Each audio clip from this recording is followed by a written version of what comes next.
Bonjour à toutes et à tous, c'est Kevin pour les Ludovores, le retour du roi. Et un titre vraiment prétentieux pour un retour du menu crowdfunding. Après un petit peu plus d'un mois d'absence, me revoici de retour avec donc ce nouveau menu crowdfunding. J'ai oublié du coup le numéro, parce que ça fait tellement longtemps que je n'en ai pas fait, on doit être à 45, 50, j'ai oublié, on verra bien, ce sera affiché dans la miniature quoi qu'il arrive. Donc on est aujourd'hui le 7 mai au moment où j'enregistre, donc ce sera le menu du 8 mai. Actuellement, vous aurez donc raté 4 ou 5 semaines, enfin vous aurez raté, en tout cas vous n'aurez pas eu de menu crowdfunding, mais j'imagine que vous aurez su suivre un petit peu par vous-même également les différentes campagnes présentes jusqu'à présent. Et c'est vrai que j'ai raté un mois d'avril assez chargé, on a eu beaucoup de belles campagnes que j'ai malheureusement raté pour le déménagement. Alors oui, vous voyez un décor tout à fait dégueulasse derrière moi, mais bon, quand même, thématiquement, quelques jeux. Hein, on voit un petit bout de Radlands, on voit quelques Dice Throne, on voit du Maracaibo, du Iki, etc. Mais bon, pour l'instant, la Kallax n'est pas encore arrivée, donc vous avez encore l'ancienne bibliothèque qui reste un petit peu dégueu, avec du matériel de camping, par exemple, du matériel d'enregistrement de vidéo également. Mais bon, bien évidemment, ça va être amené à changer dans les semaines à venir. On va recevoir une jolie Kallax qui va prendre l'entièreté de l'écran. On va y mettre bien sûr tous les jeux, ça fera joli. On va acheter quelques petites lampes, hein. On va mettre un petit peu de la belle mécanique là-dedans, hein, bien évidemment. On va sortir les moyens hein, maintenant qu'on a. Et oui, on a dépassé, j'ai oublié de le dire, les 1000 abonnés depuis la dernière fois. Merci à toutes et à tous. On a dépassé enfin les 1000 abonnés, ce qui veut dire que ça y est, la YouTube monnaie va pleuvoir sur la chaîne, bien évidemment. Enfin non, on n'a pas encore activé la monétisation, on ne sait pas encore comment on va s'y prendre, parce que comme on est au Japon, est-ce que les taxes, les impôts, etc. vont entrer en cours de jeu? J'imagine que oui, mais je n'ai pas encore cherché, on verra bien. Mais bon, quoi qu'il en soit, ça ne vous concerne pas particulièrement. Donc du coup, aujourd'hui, on est parti sur un menu relativement léger. Après un mois d'avril hyper intéressant, on entre dans un mois de mai qui l'est beaucoup moins, avec beaucoup moins de projets véritablement intéressants. Il y en avait bien un ou deux qui auraient pu être sympas cette semaine et qui finalement ont tourné court. Hein. Donc bon, on verra, mais ça va durer certainement assez peu de temps, ce qui n'est pas plus mal pour une reprise, reprendre en douceur, tranquillement. Sur ce, on est parti avec les parties habituelles, donc un petit peu de redondance ici, avec on est parti sur 4 parties, voilà, c'est un peu redondant, mais bon, c'est pas grave, hein, il faut remettre les mécanismes, on mettra un peu d'huile dans les mécanismes, ça fait longtemps qu'on n'a pas fait de menu, donc on repart sur les parties habituelles, c'est encore très très redondant, à savoir donc bien entendu le petit point sur la chaîne, ensuite théoriquement le sondage de la semaine, mais il n'y en a pas eu puisque je reviens après un mois d'absence, donc on fera un sondage bien évidemment que vous retrouverez dans la description de la vidéo pour aller voter pour les projets qui vous intéressent le plus pour le mois prochain. Il n'y a évidemment pas de points de sondage cette semaine, puisque je n'ai pas pu faire le sondage la semaine dernière. Et puis ensuite, les projets, disons, mention honorable de la semaine, suivis des gros projets de la semaine. Et très honnêtement, j'ai peiné un petit peu cette semaine pour trouver des gros projets de la semaine, puisqu'il y en avait bien un, mais il a été annulé entre-temps. Donc bon, on verra, j'ai meublé un petit peu. Et donc, le petit point sur la chaîne, ça fait longtemps puisque la dernière fois que vous avez vu un menu crowdfunding, ça date du 3 avril, donc un mois environ après le dernier menu. Nous revoici. Assez peu de nouveautés sur la chaîne depuis justement cette dernière vidéo du menu crowdfunding. On a donc le petit patron, l'édition de mars 2022, une petite review un peu tardive pour Bonnie and Clyde qui du coup a été annulée malgré tout. 2 vidéos sur Sons of Ferial, une découverte expli partie avec Xavier et moi-même. Et puis une partie de Xavier en solitaire également. Et puis également, il y a quelques jours, il y a 2 jours d'ailleurs, on a publié également une petite tier list sur les différents personnages de Dice Throne saison 1 et saison 2 mélangés, en compagnie de Nyx et de Théo de la chaîne Mémo Règles Jeux de plateau, qui est aussi l'instigateur de la communauté des ludistes origamistes, si je me souviens bien du nom entier. Bref, c'est une émission spécialisée sur un seul jeu, à savoir Dice Throne, où l'on parle un petit peu des différents personnages, avec une petite approche, légère approche stratégique sur certains d'entre eux, pour voir un petit peu lesquels nous plaisent le plus. C'est vraiment une vidéo dédiée aux amateurs du jeu en question, bien évidemment. J'en profite parce que là, je vois qu'effectivement, j'ai mon retour vidéo également et je vois que pour la première fois ma tronche en très très blanc. Vous voyez aussi pourquoi je me mets généralement dans la pénombre pour ces vidéos parce que je suis blanc comme un cul actuellement, il faut être honnête. Mais bon, c'est pas grave, pour l'instant, j'ai pas encore l'installation, j'ai pas encore les décos. Vous me direz également d'ailleurs si il n'y a pas trop d'écho. De toute façon, je pense qu'au montage, je m'en rendrai compte par moi-même de toute façon. Mais sachez que pour l'instant, il est possible qu'il y ait un petit peu d'écho parce que je suis encore dans une salle un petit peu vide pour l'instant. Hein, je n'ai pas encore totalement terminé mon installation. Mais bon, ça devrait être amené à changer. Au pire, je mettrai des petits panneaux de mousse insonorisants sur les murs. On verra bien, quoi qu'il en soit. Donc, on part aujourd'hui directement sur les mentions honorables. Pas de point sondage cette semaine, mais à partir de la semaine prochaine, vous aurez un petit point sondage. Donc, je vous invite encore une fois à aller voter vers le lien en description de la vidéo pour les projets qui vous intéressent le plus pour la semaine prochaine. Sur ce, nous, on est parti pour les mentions honorables de la semaine.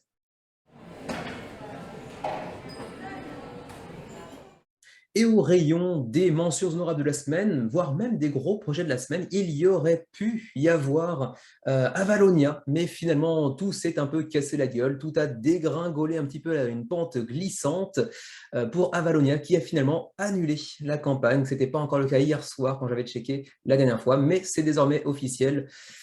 27 400 €, vous voyez que j'ai changé pour vous avec cette nouvelle formule du menu crowdfunding de retour en euros. Alors, habituellement, j'étais en yens, j'ai vu une ou deux personnes s'en plaindre un peu parce que ce n'est pas très parlant pour vous, effectivement. Donc, exprès pour la vidéo, je changerai en euros, puis je rechangerai en yens derrière parce que pour moi, c'est plus pratique vu que je vis au quotidien en yens, bien évidemment. Donc 27 400 € sur, du coup là c'est pas en euros, mais c'est en dollars hongkongais. 400 000 dollars hongkongais nécessaires, 226 000 d'acquis. Ça veut dire qu'ils avaient un objectif certainement aux alentours de 50 000, 53 000 €, quelque chose comme ça. On était un peu plus de la moitié, mais finalement avec 284 contributeurs, c'était quand même bien léger. Du coup, il faut être honnête, ils ont pris une patate de forain derrière la nuque. C'était un projet qui était relativement attendu, qui en plus bénéficiait d'une version française, avec un jeu de contrôle de territoire, avec un petit aspect également de développement de factions, avec un petit peu d'asymétrie entre les différentes factions disponibles.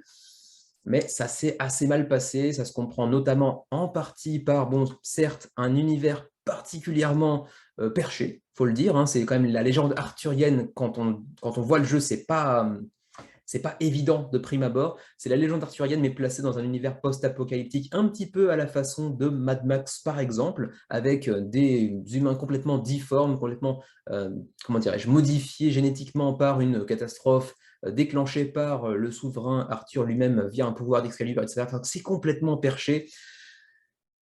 Ça n'avait pas l'air plus mauvais qu'un autre jeu en particulier, mais ça a l'air d'être finalement assez simple. Un jeu qui a une profondeur assez, enfin une complexité, disons, assez légère. Je ne sais pas ce qu'il en est pour la profondeur du jeu et de ses mécaniques, mais un jeu assez léger, mais avec un matériel particulièrement lourd, et peut-être que ce décalage a participé un petit peu aussi au manque d'intérêt du public pour le jeu, au-delà du simple univers complètement perché, pas forcément quelque chose qui se mélange très bien, les légendes arthuriennes, avec cet univers post-apo. Bon, ça peut avoir joué aussi, mais je pense que le premier facteur assez primordial, c'est justement le prix. On était parti sur un pledge de base avec du 55 $. Certes, c'est relativement honnête, c'est abordable, mais avec du matériel quand même un petit peu au rabais si l'on compare avec celui disponible dans la version Deluxe, qui est clairement celle que l'on met en avant dans la campagne, puisqu'on voit ici beaucoup de miniatures un petit peu partout. On nous montre pas mal durant la campagne en fait, la qualité du matos, des miniatures qui sont mises en avant également, comme on voit ici, sauf que tout ça, c'est dans la version Deluxe, et là, ça coûte beaucoup plus cher, 110 $ pour un jeu qui, en termes de matériel, est assez lourd, mais en termes d'approche, de gameplay, de mécanisme, etc., est finalement relativement léger. Du coup, il y a ce petit paradoxe, ce petit contraste entre le prix et la profondeur de gameplay qui peut-être aussi peut jouer un peu dans la balance. Et ensuite, on avait un all-in à 175 $, mais bon, ça coûtait vraiment un bras pour bénéficier quand même de deux petites extensions, donc The Trader Alliance et The Return of Merlin. Je ne sais pas comment on prononce ça en anglais.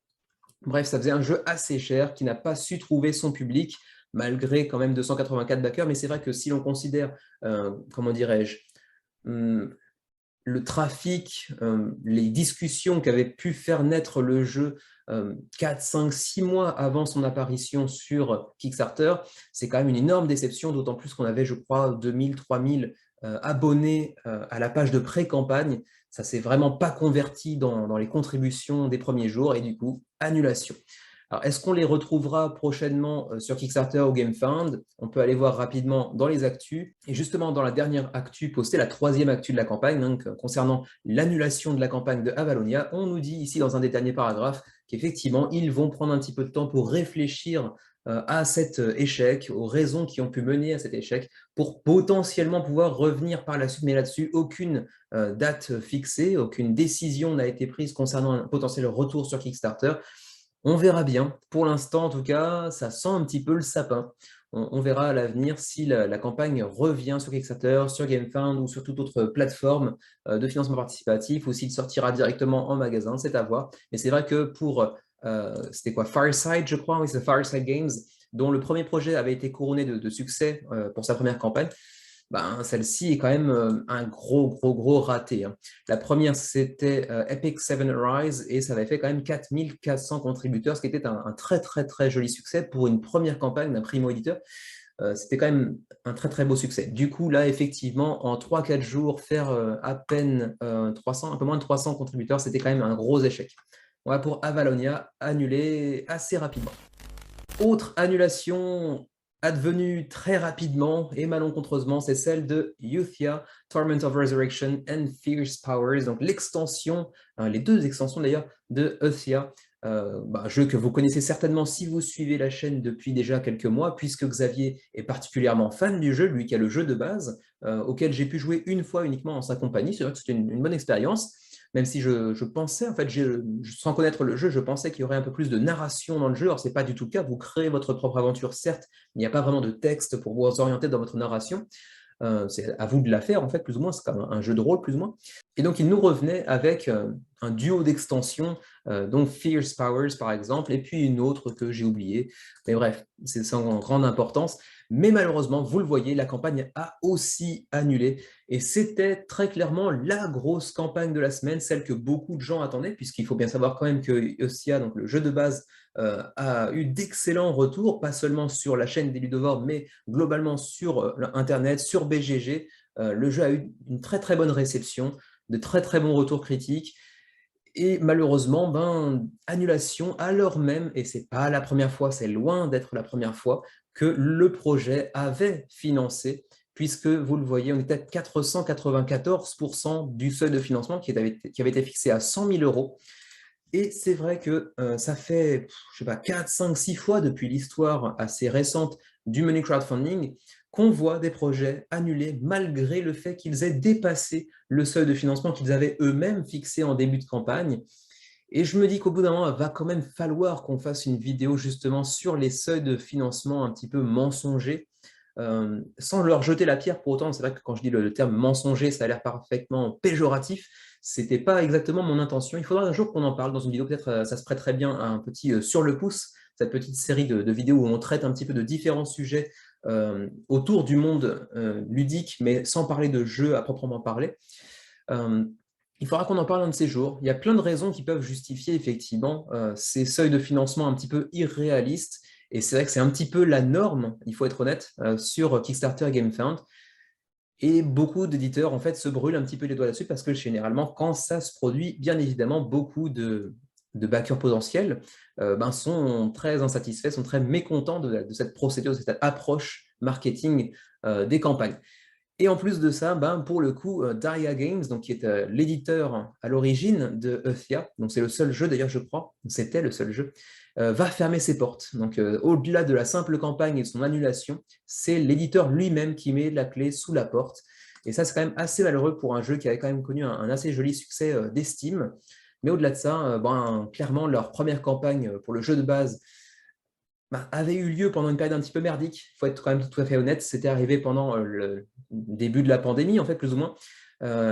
Pandémie qui a vu le prix des matières premières exploser et également le prix du fret, des frais de port, en fait, simplement, exploser encore plus, d'ailleurs. On avait déjà fait une vidéo, d'ailleurs, sur ça, sur ce sujet, justement dans un numéro de Sur le pouce, le numéro 2, si je me souviens bien, où on parlait des frais de port ainsi que des matériaux de production de jeux, hein, le carton, le papier, le bois, etc., qui ont tous vu leur prix augmenter assez fortement. Et du coup, ils avaient fait une première campagne couronnée de succès, oui, certes, mais ils avaient pris assez cher au niveau des frais de port qui avaient explosé après leur campagne, un post-campagne. Et du coup, ils avaient fait un petit appel comment dire, à la solidarité de la part des backers pour qu'ils sortent un petit peu d'argent pour pouvoir les aider à éponger justement ces frais de port qui n'étaient pas prévus, en tout cas pas prévus comme étant aussi onéreux. Et ils avaient couvert quand même la majeure partie des frais de port par eux-mêmes. Et du coup, bah, j'imagine en tout cas qu'ils ont sévèrement morflé, justement, puisqu'on sait très bien que les primo-éditeurs, généralement, pour leur première campagne, ne font pas de bénéfices, clairement sur GameFound ou Kickstarter. Et en plus de ça, les frais de port qui ont explosé entre le moment où ils avaient fait leur campagne et leurs estimations et le moment de l'envoi véritable du jeu, ça avait tellement explosé qu'ils ont dû prendre une grosse partie sur eux-mêmes, qu'ils étaient largement déficitaires et qu'ils avaient finalement besoin de 600 000 euros minimum pour cette campagne de reprint et d'extension.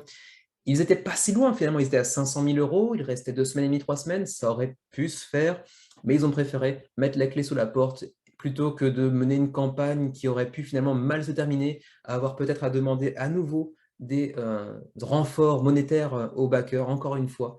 Bref, c'est dommage, on ne verra certainement jamais Euthia et cette extension sur nos tables à l'avenir. C'est quand même assez malheureux puisque le jeu a quand même beaucoup de très bons retours. C'était plus de la même chose, donc plus de cette qualité qui avait visiblement été bien accueillie par les backers ou tous ceux qui avaient pu se mettre le jeu sous la main, hein, qui avaient pu mettre la main sur le jeu plutôt. Et du coup, c'était assez décevant pour beaucoup de gens. On en fera peut-être une vidéo un jour sur ces seuils de financement un petit peu irréalistes ou en tout cas pas respectés, menant finalement à une annulation. En tout cas, c'est loin d'être la première fois, ce ne sera pas la dernière fois non plus. On en parlera un de ces jours. On continue avec Kingdom Builder Empire Edition, donc un jeu déjà sorti il y a quand même quelques années, je crois que ça fait 10 ans pour être exact, qui nous revient avec Queen Games. Queen Games, l'éditeur aux 58 campagnes annuelles sur Kickstarter. Enfin, j'exagère bien évidemment, mais c'est un éditeur qui fait énormément de campagnes avec des jeux généralement qui ne laissent pas un souvenir impérissable. Il faut être honnête, en tout cas pas les jeux, mais les campagnes elles-mêmes ne laissent pas un souvenir impérissable dans la mémoire des backers. Et du coup, ça fait généralement pas des énormes scores. Ceci dit, pour le coup, lui au moins est financé avec 116 000 euros sur un objectif de 15 000 euros. On parlait juste à l'instant d'objectifs de financement assez peu réalistes, c'est le cas. L'objectif étant, comme toujours, de dire financement plus de 500% en 3 jours, extraordinaire. Non, parce que tout le monde le fait de toute manière. C'est pour ça que ce n'est pas très sain d'ailleurs. Mais bon, c'est encore le cas pour Kingdom Builder de Queen Games avec 515 contributeurs. Bon, à 11 jours de la fin de la campagne, c'est comme vous l'aurez compris via le titre Kingdom Builder, on va essayer de construire notre propre royaume, notre propre empire, avec un matériel assez moche, il faut bien être honnête, pour une édition 10e anniversaire, ça, oui, c'est ça, 10e anniversaire du jeu, qui nous revient avec une légère refonte graphique, et pourtant, c'est pas très joli.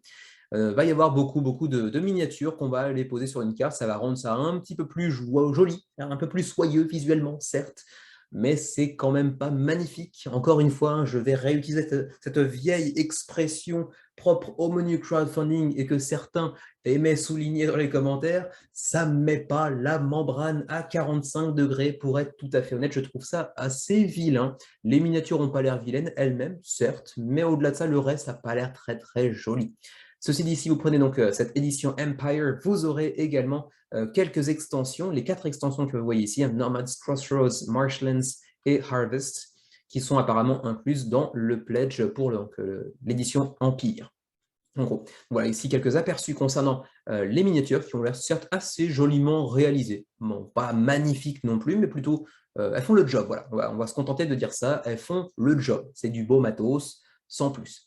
Les tuiles, pareil, c'est pas vilain outre mesure, c'est vraiment plutôt la map et certaines des illustrations que je trouve un petit peu vieillottes, mais surtout la map. La map est quand même assez vilaine, je trouve. Ceci dit, un jeu peut être vilain et excellent. Je dis ça en fait, quand je vois la map avec les hexagones ici, ça me fait penser un petit peu à Cryptid, même si c'est un style tout à fait différent. Cryptid est un jeu assez vilain, mais un très bon jeu malgré tout. Voilà pour Kingdom Builder. On peut rapidement faire un petit tour du côté des pledges également. Est-ce qu'il y a... Voilà, oui, on va trouver ça ici. Je ne sais pas si je l'ai déjà abordé d'ailleurs, si je l'ai déjà dit, mais le jeu est disponible en français. C'est souvent le cas de toute façon des jeux de Queen Games qui possèdent une version française. Les pledge levels sont donc ici. Je n'aurai pas besoin d'aller passer sur le petit ascenseur que l'on voit ici. Édition Kingdom Builder Empire Edition, $250. Aïe! Est-ce que vous entendez votre portefeuille crier à votre pitié, implorer votre pitié à genoux, même s'il n'a pas de genoux théoriquement, ou alors vous avez un portefeuille très bizarre. 250 $ pour ce jeu, ça me semble quand même très très très cher. Bon, ils ont décidé d'un prix comme ça un petit peu à l'emporte-pièce. Les gars, ils se sont dit 250 $. Allez, on va mettre du plastique, 10 kilos plastique dans tous les sens. On va dire que le prix en magasin, ce sera 400 $. Ouais. Bon, je ne suis pas convaincu, d'autant plus que généralement, c'est vrai que les jeux Queen Games n'ont pas l'air extraordinaire sur le papier. Bon, ça me semble quand même très très cher. Donc 249 $ pour l'édition Empire avec donc toutes ces extensions fournies que je vais mentionner tout à l'heure, hein, bien évidemment. 212 miniatures, donc quand même beaucoup de matos. Ensuite, on a un autre pledge à 149 $. En fait, c'est un upgrade kit. Donc, pour les gens qui posséderaient déjà le jeu, c'est un upgrade qui va venir vous apporter en fait toutes ces miniatures en 3D pour 149 $. Ça fait quand même très très cher. Donc, pour les miniatures, pour également les petites tuiles en résine, les petites gemmes en plastique, etc. Donc, un peu plus de matos. Bref, un upgrade de matériel que vous n'avez pas encore si vous avez le jeu de base, en gros. Sachant qu'il y aurait peut-être aussi une petite différence, une petite divergence au niveau de la direction artistique. Là-dessus, je ne sais pas, je n'ai jamais vu le jeu de base, mais j'imagine qu'il a été légèrement corrigé de ce point de vue-là également. Ensuite, 59 $ si vous voulez uniquement le matos que vous voyez ici également, et c'est à peu près tout. Ce qui fait que si vous n'avez pas le jeu pour l'instant, ben, votre seule solution, c'est d'aller pledger quand même 250 $ a priori, ce qui fait quand même très très cher pour un jeu Queen Games qui généralement n'ont pas de retour extrêmement convaincant. Ce qui ne veut pas dire que c'est un mauvais jeu, d'autant plus que c'est un jeu qui fête quand même son 10e anniversaire. S'il y a une réimpression, c'est qu'à la base, le jeu ne doit pas être mauvais ou a connu certainement un certain succès d'estime. Sinon, ils n'auraient pas fait une nouvelle édition, j'imagine. Vous avez également une application sur l'App Store, mais également sur Google Play pour éventuellement le tester, sachant que le jeu était quand même Spiel des Jahres en 2012 apparemment. Donc, je retire ce que j'ai dit. Il semblerait que potentiellement, à moins qu'il ait mal vieilli, ce qui est possible, c'est un jeu quand même qui a 10 ans, même si ce n'est pas vieux, ce n'est pas récent non plus. Donc, c'était quand même le jeu de l'année du Spiel des Jahres allemand en 2012, donc c'est quand même pas rien. Ou en tout cas, il devait être nominé au tout du moins. Je ne sais pas s'il avait gagné ou s'il était juste nominé. Bref, quoi qu'il en soit. C'est à peu près tout. On va quand même rapidement voir un petit peu ce qu'il en est des frais de port également. Voilà les frais de port. Pour l'Union européenne, c'est toujours assez honnête du côté de Queen Games. Pour l'Union européenne, hein, on est sur du 7 $ de frais de port si vous prenez le Starter Kit. Ensuite, pour le Upgrade Kit, pour ceux qui auraient déjà le jeu mais qui voudraient simplement les augmentations d'impression 3D, de tuiles en résine, etc., c'est du 22. Ça commence à coûter beaucoup plus cher. Et du coup, si on va chercher les Empire Edition, donc avec le total, en fait, le all-in, avec le matos qui déborde de plastique, là, par contre, on est sur du 32 $. Mais bon, d'un autre côté, pour un jeu qui coûte, en tout cas durant la campagne, 250 $, 32 $, c'est pas spécialement exagéré, même si ça fait un petit peu mal par là où ça passe, bien évidemment. Pour nos amis canadiens, c'est du 9, 32, 38, pas très très différent. Et juste par curiosité, pour nous qui sommes certainement dans le rest of the world, ce serait 20, 44, 58. Ça pique. Voilà. Mais bon, après, nous, on n'a pas la TVA à ajouter par-dessus, alors que j'imagine que c'est votre cas. On ne s'est pas précisé pour l'Europe, c'est précisé pour les UK. Donc, pour le Royaume-Uni, la TVA sera imposée dans le Pledge Manager. Ici, pour l'Europe, je ne vois pas. Mais j'imagine que ce sera imposé aussi durant le Pledge Manager. En tout cas, j'imagine. Donc voilà pour Kingdom Builder Empire Edition pour le 10e anniversaire du jeu qui avait quand même donc du coup reçu au moins une nomination ou peut-être même le prix du jeu de l'année en 2012. Donc c'est quand même pas rien a priori, même si personnellement ça ne m'attire pas outre mesure, même avec les miniatures. Malgré tout, 516 contributeurs, ce qui n'est pas rien pour un jeu aussi cher malgré tout de chez Queen Games. Je ne sais pas si vous avez entendu ça à l'instant. Je m'apprêtais à commencer l'intervention sur Creatures of the First Dawn, mais alors oui, c'est les petits inconvénients qui n'en sont pas véritablement. D'habiter dans une maison, c'est que maintenant j'habite dans une rue avec des petits-enfants qui jouent à côté de la maison, ce qui est très agréable au demeurant, mais quand j'enregistre une vidéo, ça peut l'être un petit peu moins. Mais bon, on passe maintenant à Creators of the First Dawn, petit jeu de stratégie rempli de magie, de tactique et de mécanismes uniques. En tout cas, c'est ce qui est présenté ici dans la description du jeu. Bien évidemment, ce sera certainement beaucoup moins unique Oui, c'est la lésion. La lésion est bonne, moins unique, c'est pas très joli, mais c'est la lésion correcte. Beaucoup moins unique que ce qu'ils veulent bien nous laisser penser avec cette petite description. Et en tout cas, on ne trompe visiblement pas les backers, puisqu'on est actuellement 24 backers sur ce jeu. Et je ne sais pas pourquoi je dis on, parce que je ne m'inclus pas dedans, je n'ai pas backé ce jeu. Version française disponible, mais vous voyez, j'ai l'impression qu'eux-mêmes, ils n'ont pas très confiance en leur projet, parce que les langues disponibles sont en fond comme ça, à moitié transparentes. Bon, ils n'ont pas l'air d'être très confiants, visiblement, hein. Ils proposent quand même 6 langues, mais on les voit à peine. Bref, 1530 €, 24 contributeurs, à 16 jours de la fin de la campagne. Bon, les gars, ça va mal se mettre, il faut être honnête. On va finir la première semaine avec 25-30 contributeurs. Autant vous dire que bon, ils vont se prendre une tarte d'ici peu. La campagne va certainement annuler. Je n'ai pas regardé si dans les actus, il l'avait déjà annoncé ou pas, mais certainement que ce sera le cas dans quelques jours. C'est le premier projet de Creator Bot Games, ceci dit. Donc bon, ça peut se comprendre aussi. Un jeu fourni en miniature, vous le voyez. C'est vrai que proposer un jeu blindé comme ça en miniature pour une première tentative, ça peut être un peu risqué. Bref, quoi qu'il en soit.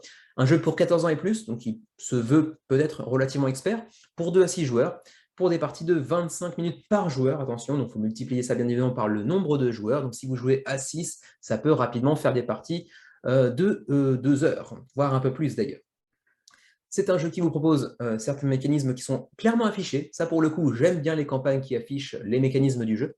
On a donc de la création de monde, de la gestion de ressources, visiblement, de la collecte de ressources et de la gestion de ressources, de la construction, du combat, de la magie et du contrôle de territoire. C'est un jeu qui se veut également facile à apprendre, mais difficile à maîtriser, difficile pour en maîtriser toute la profondeur, bien évidemment, qui prend uniquement 5 minutes pour être installé, 15 minutes pour être expliqué. On va aussi beaucoup apprendre en même temps que l'on joue, visiblement, ce qui est plutôt positif. C'est généralement le cas de beaucoup de jeux, certes, mais c'est une façon de dire que les règles sont assez légères, mais qu'il va falloir apprendre la profondeur du jeu et sa substantifique moelle au fur et à mesure des parties. Voilà, en gros. Ensuite, revenons un petit peu ici pour voir de quoi il s'agit en termes de thématique, parce que je suis passé un petit peu rapidement directement sur tout ce qui est l'aspect mécanique. Vous êtes ici, enfin, vous incarnez en fait différentes déités, différentes divinités qui vont créer un monde, en fait, tout simplement, à base de magie, qui vont poser les bases potentiellement d'une civilisation et aussi qui vont se mettre un petit peu sur la tronche les unes des autres parce qu'il n'en restera qu'un un petit peu façon Highlander. Vous voyez déjà les éclairs, etc. Si vous êtes de ma génération, Duncan MacLeod et compagnie. Bref, quoi qu'il en soit, un seul dieu l'emportera à la fin, celui qui aura su tirer son épingle du jeu, qui aura su contrôler le mieux le territoire qui l'entoure. On est sur différents niveaux de pledge qui sont au nombre de 4 ou 5, si je me souviens bien, on va regarder rapidement. On a le pledge à 60 €, qui est une version spéciale du jeu, puisque vous aurez à imprimer les figurines par vous-même. Voilà, c'est pas forcément un mal de proposer justement aux gens qui possèdent une imprimante 3D de pouvoir faire les impressions par eux-mêmes. Ça peut permettre de sauver un petit peu, d'économiser un petit peu d'argent. 60 € ceci dit. Ensuite, on a le pledge qui comprend cette fois-ci pas des miniatures, mais des standees pour 75 €. C'est la version principale du jeu, celle qui sera certainement disponible en magasin si toutefois le jeu arrive un jour en magasin. 75 € sans miniature, donc ça fait quand même un petit peu cher. 75 € également, c'est le prix du Early Bird. Ensuite, on a un pledge assez conséquent, à 270 €, mais là, c'est plutôt pour ceux qui voudraient faire des mini-pledges groupés, puisqu'en fait, il s'agit de 4 pledges Infinite Hordes à 75 € qu'on a vu précédemment avec donc, les standees.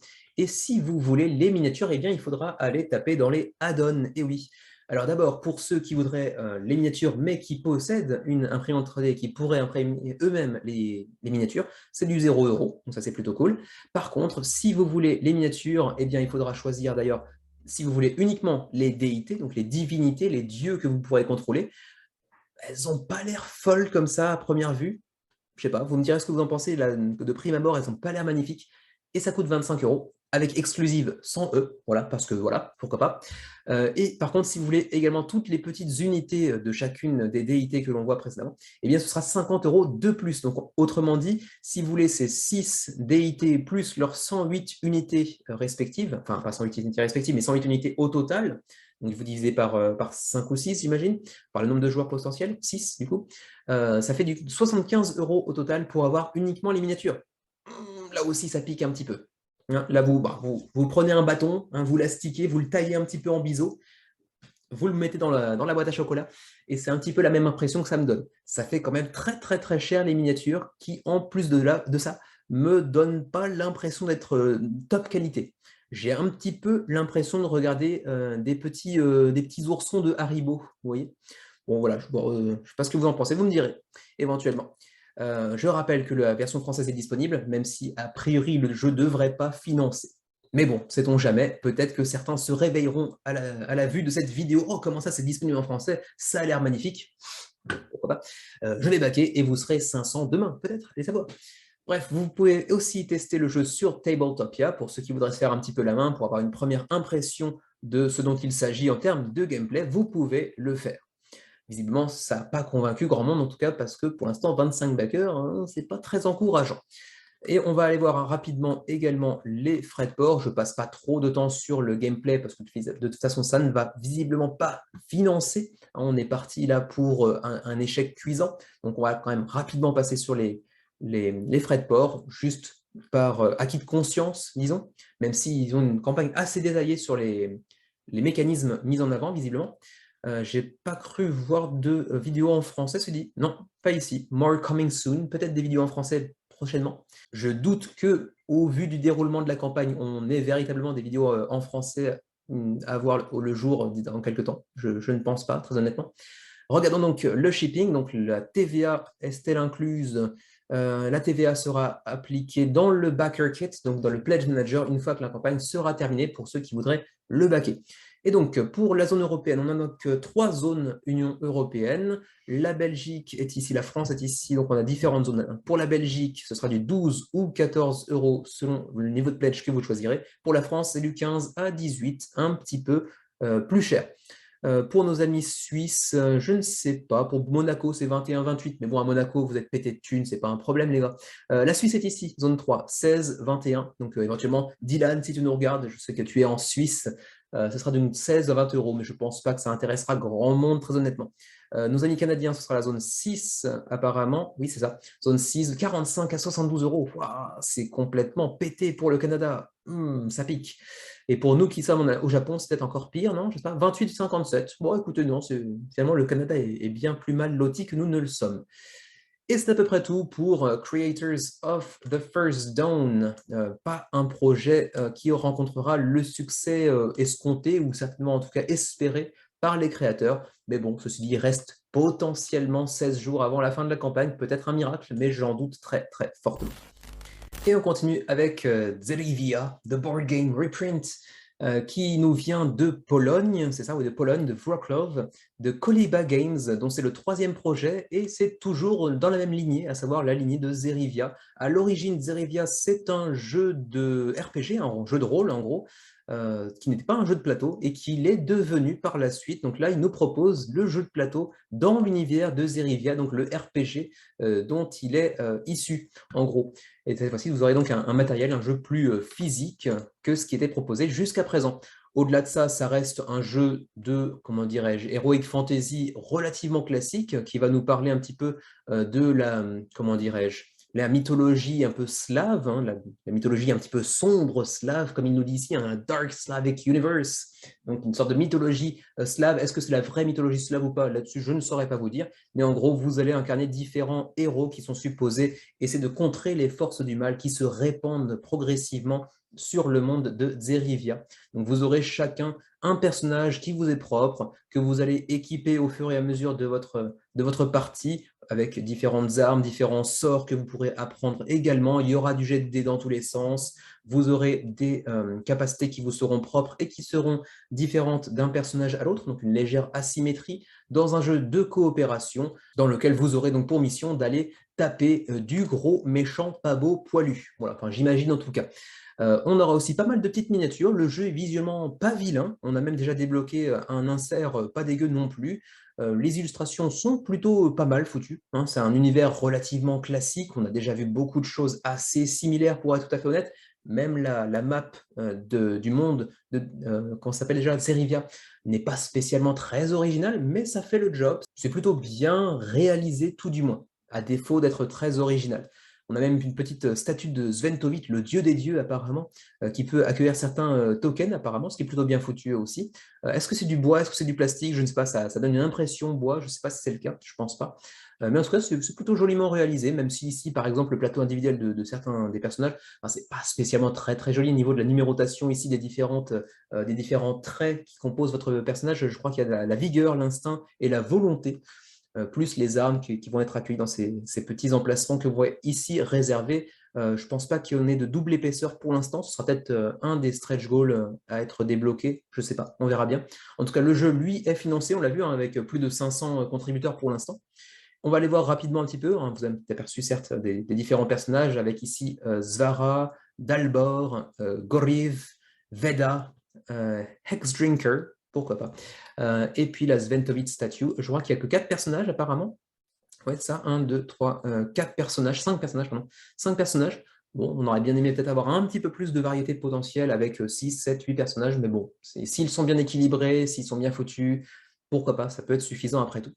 Les différentes cartes que vous pourrez avoir. Les jets de dés seront évidemment très très présents si l'on en croit la présence de ces. Donc on a 12-15 dés apparemment. Donc j'imagine qu'il y a un set par personnage peut-être. Tout un tas de tokens évidemment. Ça a une présence sur table pas vilaine, même si encore une fois ça manque un petit peu d'originalité. On revient rapidement sur les niveaux de pledge aussi, puisque je ne les ai pas encore abordés tout à fait. Ils sont ici. Le premier niveau de pledge, c'est pour Zerivia Quest, qui n'est pas le jeu de Zerivia Board Game à proprement parler, mais qui est un stand-alone, mais également une extension que vous pourrez jouer en solo et également à 2 joueurs. Ensuite, pour le jeu lui-même, le board game véritablement, on est sur du 60 livres, donc certainement du 70 € environ, pour avoir donc le jeu de base plus la mini-extension Hexdrinker. Donc j'ai l'impression que le personnage de Hexdrinker fait partie d'une extension, donc attention, il ne sera pas forcément fourni dans tous les niveaux de pledge, mais apparemment le pledge de base du jeu de société Zerivia, c'est celui-ci, donc il doit être inclus apparemment. C'est une façon de dire on vous offre un perso, j'ai l'impression. Ensuite, on a la Zerivia Collector's Edition Warrior pour 95 livres. Ça commence à coûter un petit peu cher. On approche certainement des 115 ou 120 € pour avoir le jeu de société avec l'extension Hexdrinker, avec l'extension Legends, avec l'extension Into the Wild et l'extension Scorned. Donc beaucoup d'extensions qui viennent ajouter encore plus de contenu, potentiellement plus de rejouabilité également. Ensuite, on a l'édition Collector Hero, cette fois-ci, à 165 livres. Là, on approche quand même assez rapidement des 190 voire 200 €. Pour la même chose qu'on a vu précédemment, plus d'autres extensions, à savoir Themer Gods, Whole Eater et Pochara également. Donc 3 nouvelles extensions. Donc, ça rajoute beaucoup de matos, mais ça rajoute aussi pas mal d'euros à dépenser, bien évidemment. Et ensuite, je crois que c'est l'avant-dernier. Oui, c'est ça, l'avant-dernier. On a à 225 livres. Donc là, je ne vous fais même plus le calcul, hein, j'essaye même plus. Chosen One, le pledge Chosen One, donc l'élu, entre guillemets, qui vient vous rajouter des trays, donc un rangement adapté au jeu, avec apparemment, cette fois-ci, des plateaux individuels de joueurs double épaisseur, cette fois j'ai l'impression, et puis une boîte avec gravure sur bois. C'est quand même assez classe, mais là c'est plus un pledge deluxifié que véritablement des ajouts de gameplay. Donc ce n'est pas forcément une nécessité. Et ensuite, le dernier pledge, All Father, donc le pledge divin en gros, on va dire, à 270 livres. Donc là, on est sur du 300 €. Donc bon, c'est vraiment un investissement pour la même chose que précédemment, mais en plus de ça, on aura aussi Zerivia Quest, donc le jeu qu'on a vu tout à l'heure pour 1 à 2 joueurs, ainsi que l'extension Dragon Lore, donc comment dirais-je, le nid du dragon en gros.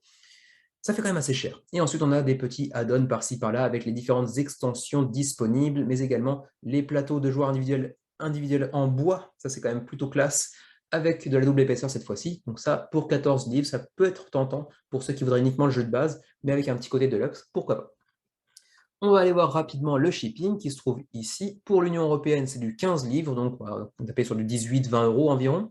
Le Canada, c'est du 29. Ça commence à faire un petit peu cher par contre. Et pour nous qui sommes dans le rest of the world, j'imagine, on est sur du 69 livres. Ça coûte très, très, très, très cher. Y a-t-il la TVA incluse ou non? Là-dessus, je ne vois pas d'informations, donc j'aurais tendance à penser que comme c'est un jeu polonais, la TVA est déjà incluse parce que faisant partie de l'Union européenne. Mais bon, allez savoir. On n'est jamais à l'abri d'une mauvaise nouvelle. Mais a priori, c'est tout pour Zerivia The Board Game, donc issu d'un jeu de rôle. N'étant pas moi-même rôliste, je ne connais pas le jeu. Si vous avez déjà un peu d'expérience sur ce jeu, n'hésitez pas à nous laisser quelques commentaires pour ce jeu qui rencontre finalement plutôt un joli petit succès. 577 contributeurs pour le prix affiché, c'est quand même pas si mal, avec actuellement 61 000 € d'engrangés à 17 jours de la fin de la campagne, alors que je commence sévèrement à bafouiller. On continue avec Pirates, Dragons, Treasure. Autant vous dire que pour le titre du jeu, les gars se sont pas tellement raclés la soupière, hein, faut être honnête.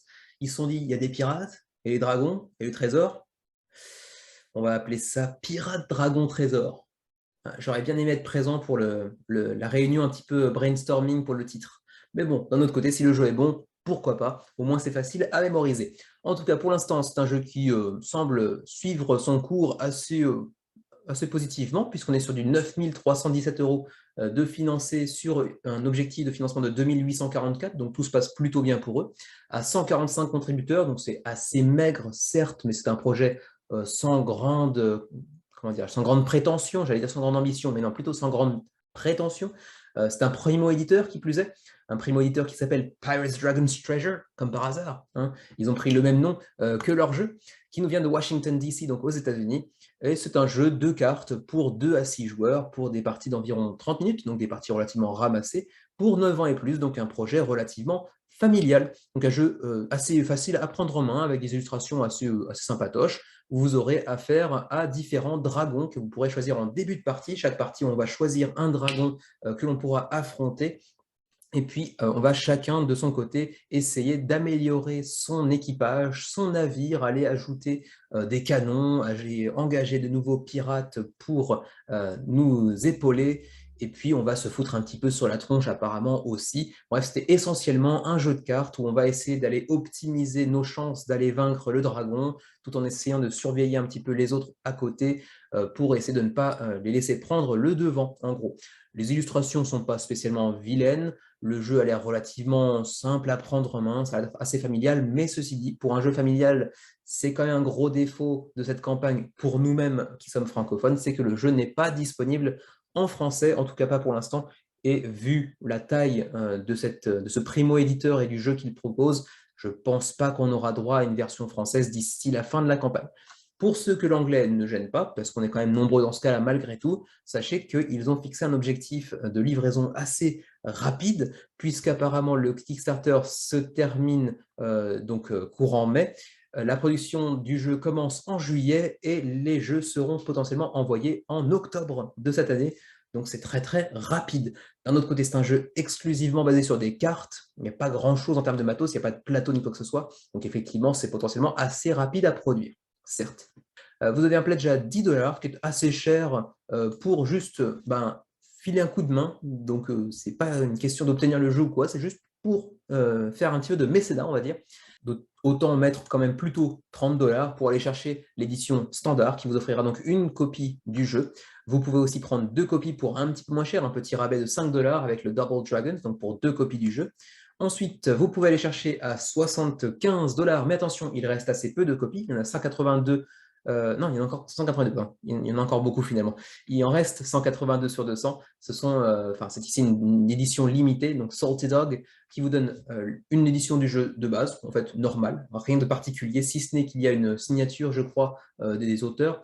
Mais au-delà de ça, vous aurez aussi comment dirais-je, un t-shirt et des stickers. Voilà, donc en gros, c'est histoire de dire je vous donne un petit peu plus d'argent pour recevoir aussi un t-shirt, qu'on voit ici d'ailleurs un des 2 créateurs porter. Bon, rien de très phénoménal à ce niveau-là. Bon, c'est juste pour filer un coup de main supplémentaire. Ensuite, c'est du retail, donc c'est plutôt pour les magasins. Ensuite, on a aussi un 150 pour le Swashbuckler Limited Edition, qui vous permet d'avoir, là encore, une édition, j'imagine, signée avec également un t-shirt, des stickers, un drapeau aussi, et puis des art prints, donc des illustrations signées également. Voilà, pas grand intérêt. Il en reste 4 sur 20 pour ceux que ça pourrait intéresser. On a encore un pledge à 1000 $, mais bon, là, on ne va vraiment pas s'y intéresser du tout. Le Early Bird, lui, par contre, est déjà parti. Donc, c'est déjà fini pour le Early Bird. Et c'est à peu près tout, ma foi, pour Pirates Dragons Treasure, un jeu au titre assez simpliste, qui n'a pas l'air vilain visuellement, un jeu assez facile à prendre en main, assez familial, qui pourrait vous intéresser, mais attention, pas de version française disponible pour l'instant. Reste 25 jours avant la fin de la campagne, 145 contributeurs, le jeu est financé avec 9 300 €. On enchaîne sur Smack Draw, ou pas. J'ai pas très envie. Bon, allez, c'est un petit jeu pour l'instant loin d'être financé. On a 41 contributeurs, 2488 € sur près de 5000 nécessaires à 26 jours de la fin de la campagne. J'ai pas envie d'en parler parce que c'est un jeu de dessin et un jeu d'ambiance et j'aime ni l'un ni l'autre. Donc bon, voilà, je dessine à peu près comme mon pied gauche et je suis droitier. Ça vous donne une petite impression. Pour 3 à 10 joueurs, 15 à 90 minutes pour 10 ans et plus, jeu familial, d'ambiance. Je ne pense pas que l'absence de la langue française soit tellement handicapante dans le sens où c'est un jeu quand même très, très simple. Certes, il faut comprendre les textes contenus sur les cartes ici. Bon, on peut traduire rapidement aux enfants qui ne comprendraient pas potentiellement, mais au-delà de ça, c'est quand même très facile. Si vous aimez, si vous aimez les jeux de dessin et d'ambiance, ça pourrait éventuellement être un truc qui vous plaira potentiellement, je ne sais pas. Voilà. Le matériel est très très sommaire, très très simple. Vous avez des stylos, quelques petites feuillets, quelques feuillets, je ne sais pas s'ils sont effaçables, j'ai l'impression que oui, puisqu'on a des effaceurs, visiblement. Un petit sablier et puis des cartes au design très très rudimentaire également. Moi, je n'ai pas trop passé de temps là-dessus, c'est visiblement pas un jeu qui devrait intéresser grand monde sur la communauté des ludovores. Dites-moi si je me trompe. 45 $ canadiens, heureusement pas américains, donc c'est un petit peu moins cher, ça reste autour de 30 €, je pense, environ, pour le jeu de base. 70 $ si vous voulez une extension After Dusk, mais ça fait quand même très très cher l'extension pour un petit jeu d'ambiance. Déjà que le jeu d'ambiance lui-même n'est pas donné, puisqu'on est sur du 30 $, enfin 30 € environ pour le jeu de base, c'est un jeu de dessin, et on tourne certainement autour de 55 € pour le jeu plus son extension. Pour un jeu de dessin avec un matériel aussi rudimentaire, c'est quand même vraiment pas donné. Ensuite, là, c'est 2 copies du jeu, on s'en fout. 2 copies du jeu plus les extensions. Bref, après, c'est des niveaux de pledge un petit peu moins intéressants. Bon, donc clairement, c'est pas pour moi. Vous me direz si vous êtes amateur éventuellement de jeux d'ambiance et de dessin, de ce qui peut mêler les deux. Moi, c'est clairement pas mon cas. Pour ce qui est des frais de port, par curiosité quand même, on va voir, hein, Canada 10, 12, 14, 16, ça dépend du niveau de pledge que vous allez choisir. Europe 15, 17, 19, 21. Et pour nous, ce serait 35, 40, 45, 50. Ça coûte quand même très, très, très cher. Est-ce que ce sont ici des dollars américains ou canadiens? C'est des dollars USD, donc des dollars américains. Donc, ouais, c'est quand même assez cher les frais de port pour un jeu d'ambiance de dessin. Voilà pour ce qui est de Smack Draw, un jeu dont je me passerai volontiers. Mais bon, 41 contributeurs, on reste 26 jours à la fin de la campagne. C'est pas garanti qu'ils atteignent quand même leur objectif de financement, mais bon, on est à plus ou moins 50%. Ça devrait pouvoir se faire malgré tout. On continue avec Age of Steam Deluxe Expansion Volumes 1, 2, 3, donc une série d'extensions pour Age of Steam, jeu connu et reconnu, apprécié par de nombreux joueurs, même si j'ignore s'il possède une version francophone. Mais en tout cas, Age of Steam a des très très bons retours sur BGG. J'ai oublié la note dont il jouissait à l'heure où j'enregistre sur BGG, mais c'est un jeu qui a quand même une bonne réputation, qui est financé assez largement. On a déjà atteint 142 000 € sur 45 000 nécessaires. On a 1400 contributeurs à l'heure actuelle après 2-3 jours de campagne. Et on est à 13 jours de la fin de la campagne. Il reste donc environ 2 semaines pour vous y intéresser. Je ne le mets pas parmi les gros projets de la semaine parce qu'il faut quand même connaître un petit peu le jeu d'origine pour se pencher véritablement sur son cas, même si on peut bien évidemment aller obtenir le jeu d'origine durant cette campagne. Ça semble assez évident, sinon ce serait quand même assez dommage. Vous le voyez ici, hein, pour 79 $, vous pouvez prendre le jeu de base sans aller chercher justement ces fameuses extensions qui sont disponibles ici. Et que viennent nous apporter ces 3 nouvelles extensions, justement? Eh bien, vous le voyez, c'est affiché ici, elles viennent nous apporter 13 nouvelles maps.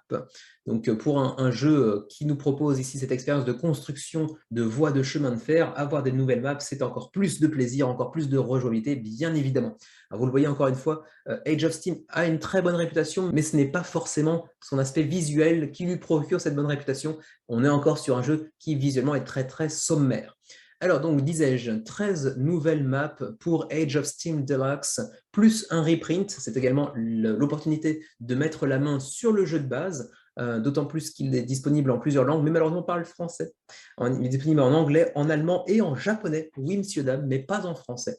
Les japonais étant des gros fans de trains, allez savoir, c'est très culturellement marqué au Japon, ils adorent les trains. Et donc, tout ce qui est jeu de train, bon, ils sautent dessus, très clairement. Donc bref, 13 nouvelles maps. On va aller voir un petit peu de quoi il s'agit d'ailleurs, hein, pour ce jeu de 14 ans et plus. Des parties assez lourdes, hein, c'est quand même 120 minutes la partie, minimum, pour 1 à 6 joueurs. D'ailleurs, je ne l'ai pas noté, mais je viens de me rappeler via le petit logo qu'on voit ici. C'est une campagne qui nous vient d'une pointure, hein, c'est quand même Eagle Gryphon Games. Je crois que c'est ça, Eagle Gryphon Games. C'est marqué Eagle Games, mais en fait, c'est Eagle Gryphon Games, qui, si je me souviens bien, parce que je mélange toujours les deux, voilà, c'est ça, c'est bien ça, c'est l'éditeur de tous les jeux de Vital Lacerda. Donc, souvent, quand même, beaucoup de jeux assez experts.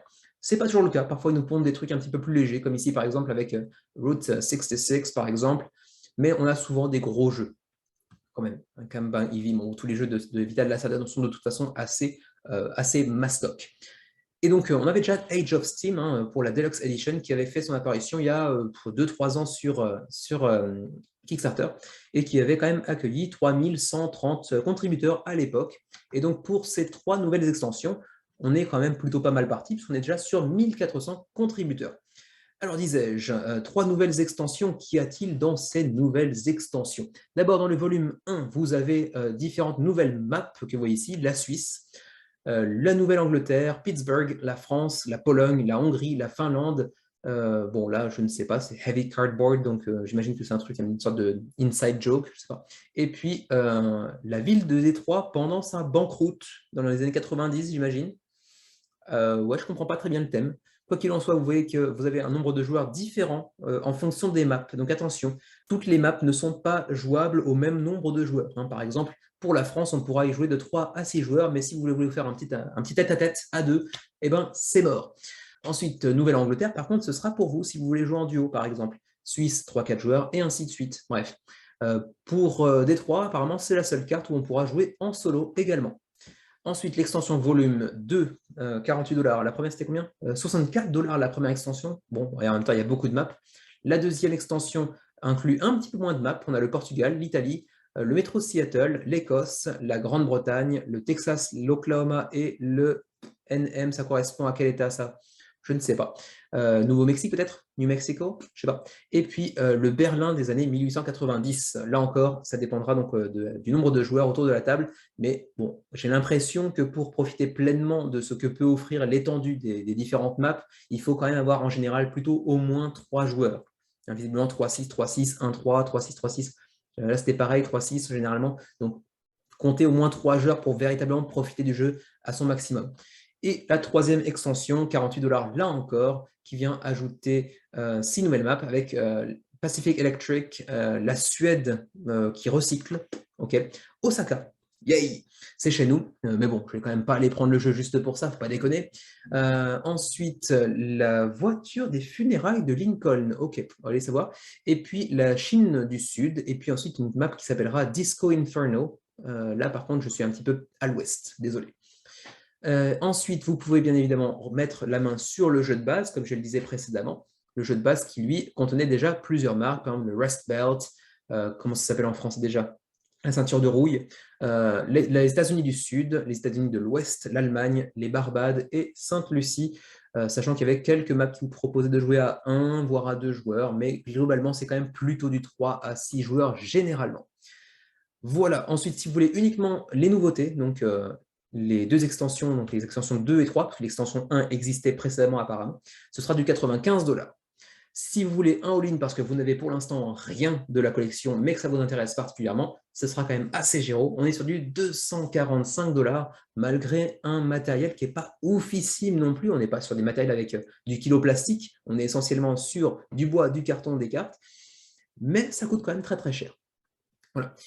Ensuite, on va passer rapidement aux frais de port. Je ne passe pas trop de temps sur le gameplay à proprement parler. Construction de voies de chemin de fer, c'est un thème qu'on a déjà vu plusieurs fois, mais cette fois-ci, c'est un petit peu expert. Ensuite, donc, disais-je, les frais de port, ils sont ici. Alors, les frais de port, pour nos amis canadiens, on est sur du 18, 22, 24, 28. Ça dépendra de votre niveau de pledge. Le all-in étant à 24, 28 $. Ensuite, pour nous qui sommes au Japon, 11, 18, 24. On doit avoir un entrepôt au Japon potentiellement parce que c'est assez rare qu'on ait des prix aussi, comment dirais-je, abordables en termes de frais de port au Japon. Donc on doit avoir un entrepôt pas très très loin.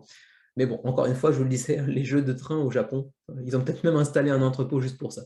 Ensuite, pour l'Union européenne, voilà, EU countries, 13, 18, 24, c'est encore aussi relativement honnête. Un petit peu moins cher pour l'Allemagne, l'entrepôt est certainement là-bas. Pour nos amis suisses, 15, 20, 28.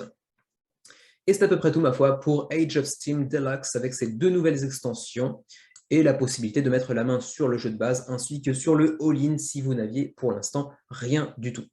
1391 contributeurs à l'heure actuelle, 13 jours avant la fin de la campagne, et une campagne qui se porte bien avec 140 000 € d'engrangés pour l'instant. C'est à peu près tout pour les mentions honorables de la semaine. On va pouvoir passer désormais aux 2 gros projets de la semaine, à savoir Ra et The Flood. Et on commence justement par Ra, et je me contredis instantanément, puisque je vous parlais tout à l'heure de Age of Steam, que je n'avais pas mis dans les gros projets de la semaine, même si j'avais d'abord pensé le faire, parce que c'était un reprint d'un jeu précédemment sorti. Bah, c'est encore le cas pour Ra, mais bon, celui-ci, je le mets pour une raison que j'ignore moi-même dans les gros projets de la semaine. Ah, c'est quand même un gros classique, un très connu jeu de Rainer Knizia, l'homme aux 4877 jeux. Bon, j'exagère à peine, il en a plusieurs centaines de jeux, Rainer Knizia, le bon docteur Knizia, et c'est certainement un des plus connus de Knizia.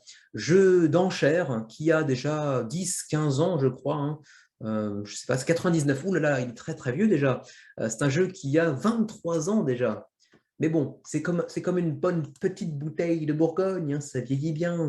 Surtout quand il y a un petit reprint avec une upgrade visuelle assez conséquente, comme c'est le cas ici, avec 25th Century Games, qui nous propose une version upgradée avec un matériel quand même bien amélioré, revu et vraiment quali, visiblement. Et du coup, les backers suivent. On est à 3575 contributeurs à l'heure actuelle, à 18 jours de la fin de la campagne, 262 000 $ d'engrangés pour un jeu d'enchères. C'est pas forcément très commun. Alors, il faut quand même préciser aussi que, au-delà du design de Knizia, on a ici une refonte visuelle complète effectuée par Yann O'Toole, qui est un illustrateur très connu du monde du jeu de société, qui est d'ailleurs souvent en collaboration avec Vital Lacerda, dont on vient de parler précédemment. Donc, c'est quand même une figure emblématique du monde ludique. Jeu pour 2 à 5 joueurs, 45 minutes la partie, pour 12 ans et plus, donc des parties relativement tassées, hein, 45 minutes, ça fait un jeu assez facile à sortir, de cette collection et de enchères. Il est souvent décrit d'ailleurs comme étant l'un des meilleurs jeux, si ce n'est le meilleur jeu d'enchères de l'histoire du monde ludique, et pourtant le jeu a déjà 23 ans, et pour l'instant on nous dit qu'il n'y a pas vraiment de meilleur jeu d'enchères que celui-ci. Après, tout est une question de subjectivité, bien évidemment. Il y aura peut-être certaines personnes qui nous diront en commentaire qu'il existe de meilleurs jeux, mais Ra reste une énorme référence en la matière. Au-delà de ça, si vous connaissez le jeu, il n'y a pas grand-chose de nouveau au-delà de l'aspect visuel. Pourquoi baquer, ceci dit? Vous me poserez peut-être la question. La réponse est ici, les choses sont bien faites. D'abord, une garantie d'avoir le jeu, parce que évidemment, il fera l'objet d'une grosse production suite à la campagne GameFound, mais admettons qu'il y ait 5000 backers, ils produiront peut-être 10 000 copies, mais elles vont peut-être potentiellement s'écouler assez rapidement, et ensuite, on ne sait pas combien de temps, combien d'années il faudra attendre pour éventuellement avoir un nouveau reprint. Donc, c'est une manière de vous assurer l'obtention de ce jeu, de cette nouvelle édition. Version Deluxe aussi, c'est une raison supplémentaire d'aller mettre le grappin sur ce jeu durant la campagne, puisqu'on aura une version vraiment deluxifiée, avec apparemment un nombre de copies limité suivant la campagne. Donc attention, c'est encore une fois un argument à mettre en relation avec le premier. Et puis également une occasion d'économiser un petit peu d'argent, puisque le jeu sera 20% moins cher que lorsqu'il atteindra les boutiques. Ceci dit, il faut prendre ça avec des pincettes, puisque bien évidemment, il vous faudra ajouter par-dessus les frais de port et potentiellement la TVA. Donc finalement, c'est 20% de discount. Bon, c'est à prendre avec des pincettes. Alors, 40 $ pour l'édition standard.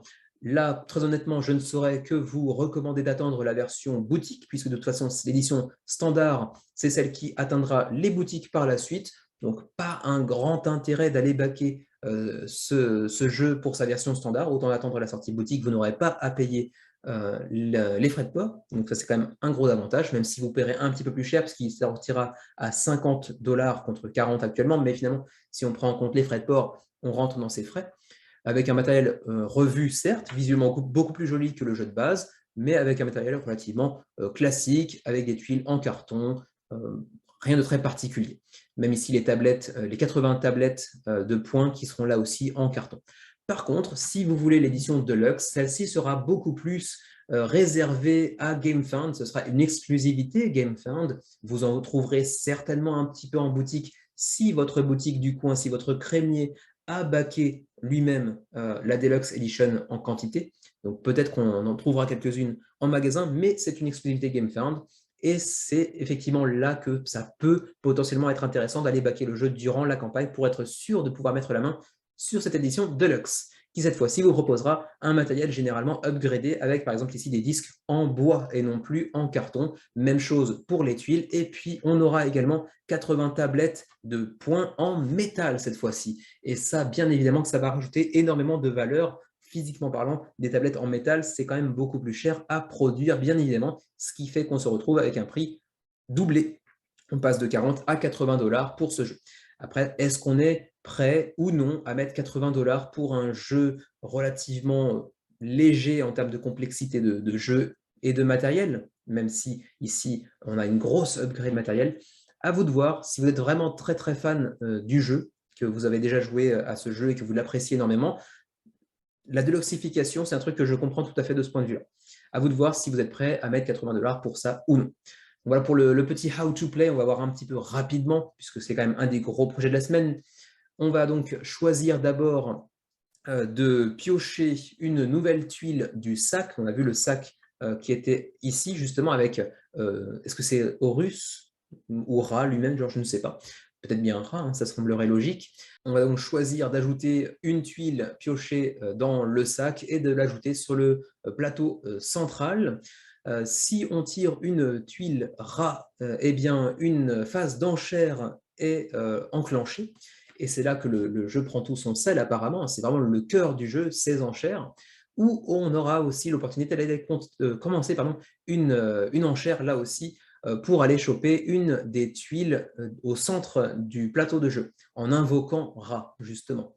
Et lorsqu'une une enchère, justement, est enclenchée, eh bien, le joueur actif va prendre la statue de Ra et le joueur à sa gauche va commencer l'enchère. Ensuite, le gagnant remportera toutes les tuiles du centre et les ajoutera à son plateau individuel. Et c'est à partir de là qu'on a donc cette seconde facette du jeu, ce son mécanisme qui est donc le mécanisme du set collection, donc de la collection de sets de tuiles pour aller engranger différents bonus au cours du jeu. Et donc, vous aurez également aussi des tuiles de désastre qui seront encerclées de rouge ici, qui seront des tuiles négatives qui vous permettront, non, qui vous feront perdre des points ou qui vous permettront d'en faire perdre à votre adversaire selon les résultats de votre enchère, en gros. Bon, je vous laisse aller découvrir le jeu un peu plus en avant par vous-même. Il y aura plein de vidéos sur YouTube de l'édition précédente, bien évidemment, donc avec un visuel un petit peu différent, mais pour en apprendre beaucoup plus concernant le jeu, ses mécanismes, vous avez plein de vidéos à découvrir. Et ma foi, pour ce qui est ensuite des shipping, des frais de port, on va aller voir tout de suite les shipping zones ici. Pour ce qui est de Canada et de la France, on est sur du 15 ou du 18, selon que vous preniez l'édition standard ou l'édition Deluxe. Encore une fois, je le rappelle, pour l'édition standard, attendez plutôt la sortie en boutique, ça fait plus de sens. La Belgique également d'ailleurs, hein, Belgique, Luxembourg d'ailleurs aussi. Par contre, je ne crois pas avoir entreaperçu la Suisse pour l'instant. Donc la Suisse, vous l'avez peut-être dans le baba. Je ne sais pas, c'est peut-être dans le rest of the world, auquel cas ce serait 45 ans, ce serait quand même très très cher. Allez savoir. Apparemment, on a aussi des restrictions en termes de licence qui font que le jeu ne pourra pas être livré en Suisse. Bah, c'est justement la réponse se trouve ici, mais également au Japon. Donc problème de licence pour le Japon. On ne pourra apparemment pas proposer le jeu au Japon. Et ma foi, c'est à peu près tout pour Ra. Un passage assez rapide. Généralement, les gros projets de la semaine ont un passage d'environ 10-15 minutes, mais là, je pense que ce sera un petit peu plus court parce que c'est un jeu déjà bien connu, un grand classique de Reiner Knizia qui revient avec une refonte visuelle assez agréable à l'œil, si vous êtes amateur de jeux d'enchères, ça pourrait être l'occasion de mettre la main sur un grand classique. En tout cas, 3576 personnes l'ont déjà fait. 262 000 $ d'engrangés, et il reste donc 18 jours, donc 2 semaines et demie, pour vous faire une idée éventuellement. Et on termine cette semaine par The Flood, qui nous vient de Bedouin Games, dont c'est le premier projet. Bedouin Games, comme son nom ne l'indique pas, est une compagnie américaine basée à Sacramento en Californie et pas du tout en Afrique du Nord. Mais bref, Bedouin Games est certainement, pour être tout à fait honnête, un jeu que j'aurais habituellement, dans une semaine normale sur Kickstarter, classé parmi les mentions honorables de la semaine. Mais cette semaine, pour être honnête, il n'y avait pas grand-chose à se mettre sous la dent. Du coup, The Flood fait partie des gros projets de la semaine. Et finalement, il le porte plutôt bien, il l'assume plutôt bien, puisqu'on est déjà à 966 contributeurs. On approche des 1000 contributeurs qu'on va largement dépasser. Et déjà, quand même 100 000 € d'engrangés sur 23 000 nécessaires à 26 jours de la fin de la campagne. Donc, c'est quand même un très joli succès. Pour une première campagne d'un primo-éditeur, c'est vraiment très, très bien. C'est quand même un beau succès. Le jeu, qui plus est disponible en plusieurs langues, y compris le français. Donc, vous avez une raison supplémentaire de vous y intéresser.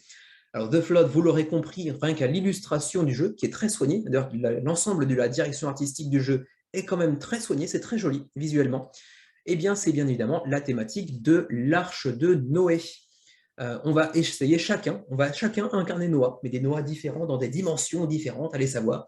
Chacun va incarner un Noah différent et on va essayer de construire une arche de Noé pour sauver les différentes espèces animales du monde de cette immense, comment dirais-je déjà, inondation, c'est pas l'inondation, mais c'est ce grand cataclysme dont j'ai oublié le nom en français, de flood. En flood, on dirait inondation en français, mais il y a un terme particulier. Bref, ce gros cataclysme d'ampleur biblique, évidemment.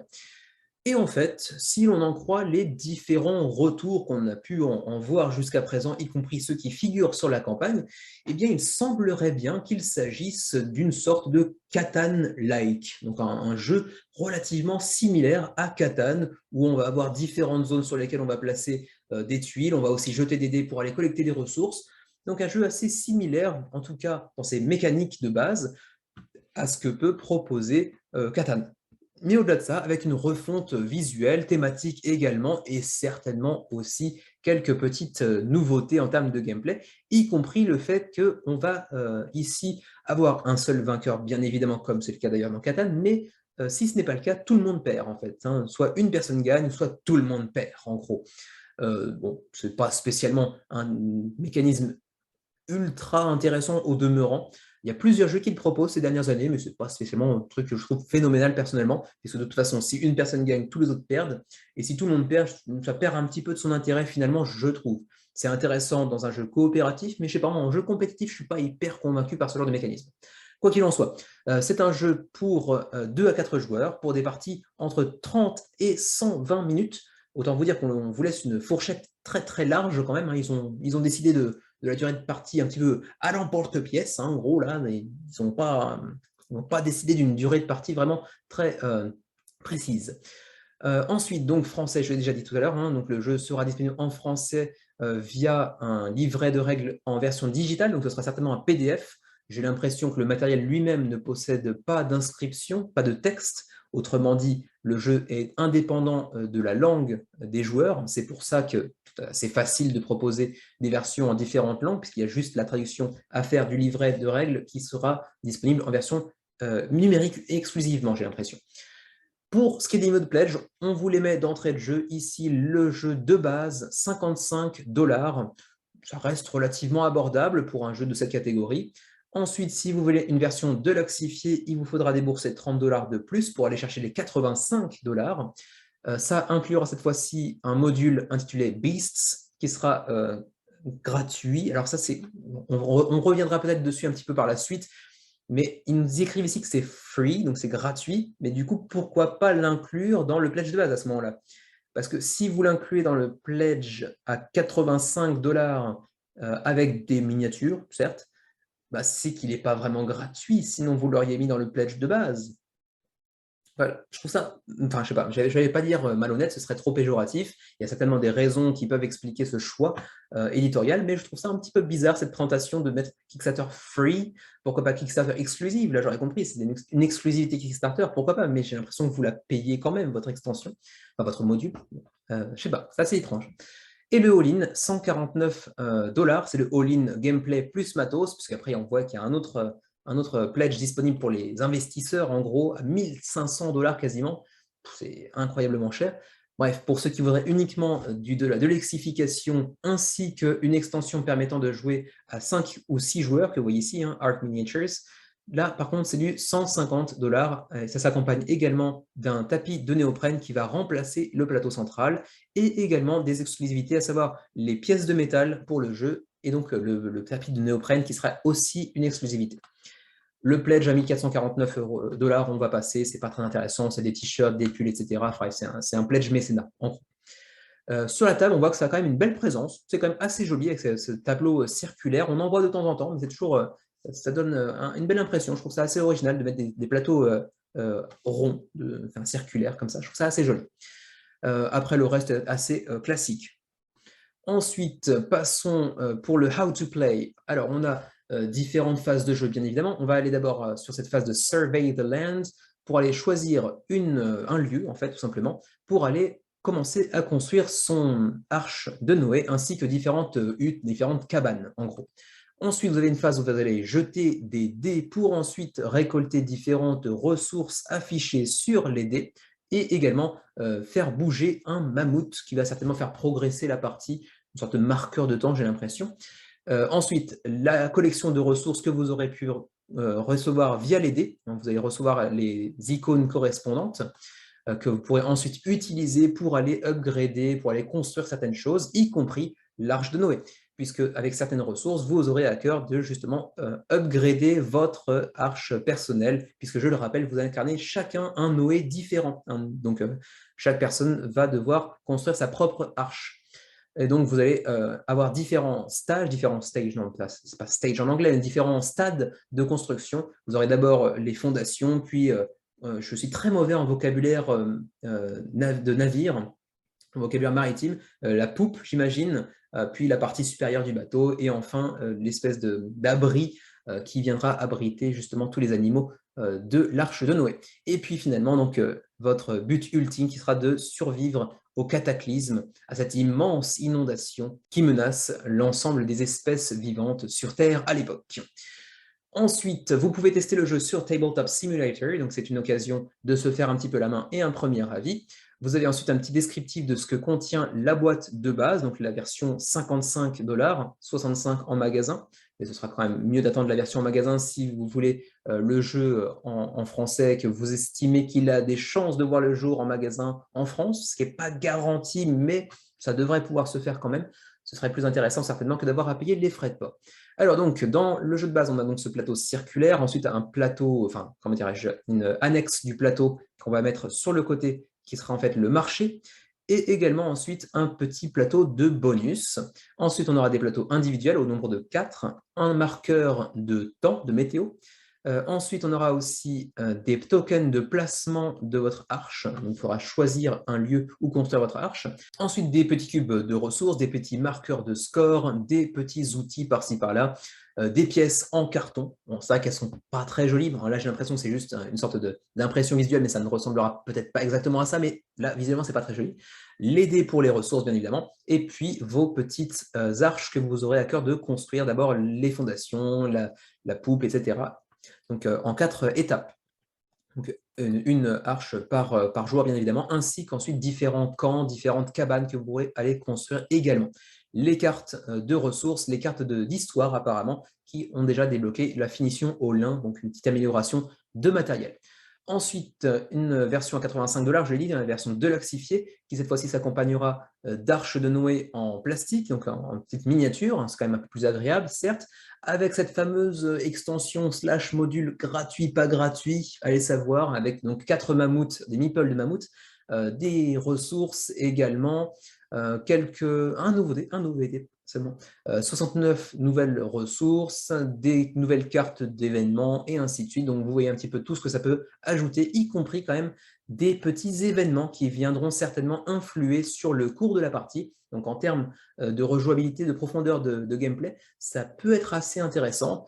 Mais bon, encore une fois, est-ce que c'est vraiment gratuit? Ben, à mon avis, pas vraiment, parce que vous le payez avec ce niveau de pledge de 85 € qui est quand même 30 € plus cher que le pledge de base, alors que ça rajoute au final, donc au-delà de ces 4 miniatures, ce qui est quand même pas beaucoup, des petits meeples, des petites cartes, des ressources en carton. Bon, il n'y a pas grand-chose de nouveau en termes de matériel. Donc, bah, vous la payez finalement, cette extension, très clairement. À moins de vous dire que vous payez 30 $ de plus seulement pour 4 miniatures, ce qui est quand même quelque chose dont je doute fortement. Ensuite, le all-in, qu'est-ce que ça vient ajouter de plus? Eh bien, ça vient ajouter l'extension pour jouer jusqu'à 5 et 6 joueurs, donc 2 arches supplémentaires, des pièces de métal, 15, c'est pas beaucoup en soi, mais ça fait un petit ajout supplémentaire, et puis, bien sûr, ce petit mat, ce petit playmat en néoprène qui vient remplacer le plateau central, donc un bel ajout qui, certes, n'est pas une nécessité, mais bon, ça fait plaisir d'avoir un petit playmat quand c'est bien réalisé. Le pledge a mis 449 €, on ne prend pas non plus 5 minutes pour en parler, on s'en fout, c'est des t-shirts, etc. Aucun intérêt. On va aller voir rapidement aussi ici, parce qu'apparemment, vous le voyez, on a également des scénarios en coop. Et ça, c'est assez intéressant, parce que c'est un jeu compétitif, mais qui possède également des petits scénarios, ou scénarios, vous dites ça comme vous voulez, en coop pour 2 à 3 joueurs, donc non compétitifs, qui vous permettra donc d'aller ici collaborer pour essayer de l'emporter sur le jeu lui-même. Donc ça peut être assez intéressant, cette petite variante coop. Sachant qu'il y a une deuxième variante, un deuxième scénario de coop, qui s'appellera celui-ci Gopherwood, pour toujours 2 à 3 joueurs, mais avec un background, une histoire un petit peu différente que le premier qui était A Distant Land. Ensuite, on va passer directement au frais de port, hein, puisque le stretch goal, on en parlera plutôt dans le suivi du menu crowdfunding qui lui aussi fera son retour mercredi prochain. Donc les frais de port, disais-je, ils sont ici. Donc pour le shipping, le Canada, on est sur du 17,20, 17,20, 25,28 en fonction de votre niveau de pledge, mais vous voyez que pour le standard ou pour le deluxe, c'est la même chose. Autrement dit, je vous encourage plutôt à aller choisir la Deluxe, parce que si ce n'est pas le cas, si vous voulez uniquement la standard, attendez plutôt la version en magasin qui devrait voir le jour. Pour l'Europe, on a 4 zones, on a 4 zones. La France est dans la zone 1, donc 22, 25, 24, 27, 26, 29.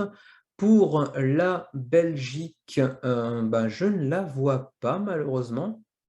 On a le Luxembourg ici. La Belgique est dans le 3 aussi. Donc c'est la zone 3, donc ce serait du 15, 18, 17, 20, 21, 24. C'est moins cher que pour la France, mes salauds. Et pour la Suisse, où est-elle? Est-ce qu'elle est incluse dans l'Europe quelque part? Et la réponse est non, a priori dans la liste, je ne vois pas la Suisse, donc peut-être que vous l'avez un petit peu dans le baba là encore. Et pour nous qui sommes donc en Asie, Chine, Macao, Hong Kong, donc apparemment nous non, on n'est pas, je sais pas, il n'y a pas le Japon dans la liste, donc peut-être qu'on ne pourra tout simplement pas baquer du Japon, je ne sais pas. Peut-être quelques petites précisions à aller demander vis-à-vis notamment de la Suisse, du Japon, etc. À l'éditeur, donc à Bedouin Games, pour en savoir plus.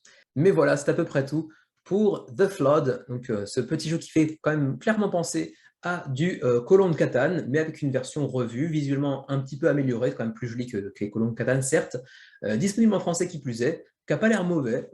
Après, ça a l'air d'être révolutionnaire, mais ça propose aussi quelques petits scénarios coop. Ça peut être assez sympa. À voir. En tout cas, pour l'instant, ça a séduit environ 1000 contributeurs en l'espace de 3-4 jours, ce qui est quand même pas si mal pour un primo-éditeur. Et il reste plus de 3 semaines pour vous faire une idée concernant le jeu. Et ma foi, c'est tout pour cette semaine. Semaine relativement courte pour ce retour du menu crowdfunding. Ça me permet de faire un retour en douceur et c'est pas plus mal. La semaine prochaine, on aura certainement un menu un petit peu plus chargé.